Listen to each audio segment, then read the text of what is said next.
Yes. Kabayan, luto na yung tinola mo, kabayan. Sarap naman yan. Inday, kuha ka na ng malunggay, Inday. Magtitinola tayo.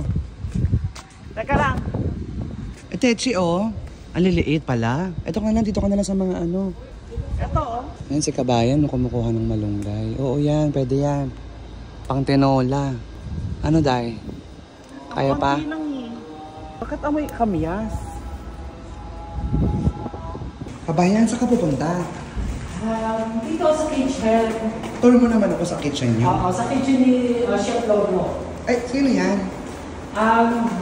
Bagong kabayan namin. Ah, hi kabayan. Hello. Ano to? Be, parang morgue naman to, be. Morgue to? Mukhang morgue. Nandito siya si Chong. Higa ka nga, da. Higa ka na dito sila. Asan yung iba? Hinihila. Ay, yung mga earn. Hindi sila bayad eh. Ah, okay. Nalakalak pala to. Dito yung mga ingredients nila nilalak. Ito. Ano si Joel? Ito naman yung... Tara. Ay, okay. Iba-iba. Bongga pala dito.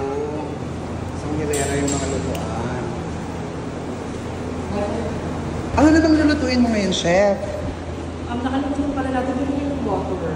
Bigyan, ano may ingredients? Kunyari nasa show ka.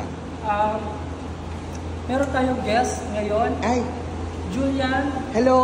Kasama natin magluto si Julian. Sa magandang buhay.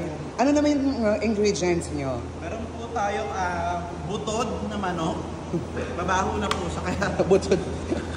Binurong manok. Okay. may green na siya. Titingnan lang natin kung kakayarin ng sikmura natin kumain ng butod na manok. Butod na manok. O tapos, ano pa meron siya? Tapos meron po tayong luya na nag-ugat na.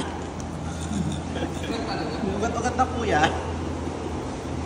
Bawang fresh na fresh. Ayan.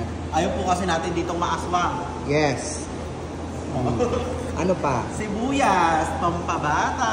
Yes. Pampapres. Sibuyas pala katapat niyan. Amoy sibuyas, di ba? Oo, yung serum niya, sibuyas. At meron din po tayo Ano dito. to? Malunggay. Hindi mawawala rin siya sa Saudi. Yes. Kilalang mga Alright. kabayan dahil dito. Siyempre, kasi marami nagpapasuso, di ba? Maganda yan sa gatas. Ay, yung lettuce, kailangan ano to? Meron tayong lettuce. Yes, kailangan mo hugasan na yan. Ayan, nagluluto na si kabayan. Ang tinola.